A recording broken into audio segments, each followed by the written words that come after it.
পৌষ মাসের তৃতীয় বৃহস্পতিবার ঘোষগ্রামের লক্ষ্মী মন্দির ঘিরে ঐতিহ্যবাহী কোরির মেলায় উপচে পড়ল ভিড়। মা লক্ষ্মীর আরাধনার কেন্দ্রস্থল এই গ্রাম রাজ্যের বিভিন্ন জেলা থেকে আসা মানুষের মিলন ক্ষেত্রে পরিণত হয়েছিল। এই মেলা শুধুমাত্র ঐতিহ্যবাহী উৎসব নয়, এটি বীরভূমের ইতিহাস ও সংস্কৃতির এক অমূল্য অংশ। লক্ষ্মী মন্দিরের সেবায়েত সংঘের আমন্ত্রক গুরুশরণ বন্দ্যোপাধ্যায় জানিয়েছেন, কোরি একসময় বিনিময়ের মাধ্যম ছিল। কোরি বিলুপ্তির পথে চলে যাওয়ার পর এই মেলার মাধ্যমে আমরা এই ঐতিহ্যকে জীবিত রাখার চেষ্টা করছি। জনশ্রুতি অনুযায়ী কোরি সংগ্রহ করে লক্ষ্মীর চরণে নিবেদন করলে অভাব অনটন দূর হয়।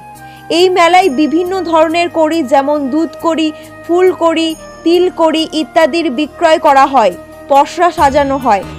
ঘোষগ্রামের এই মেলায় শুধুমাত্র রাজ্যের বিভিন্ন প্রান্তেরই মানুষজন নয়, আশেপাশের গ্রাম থেকেও দর্শনার্থীরা এসে কোরি সংগ্রহ করেন এবং মায়ের আশীর্বাদ কামনা করেন।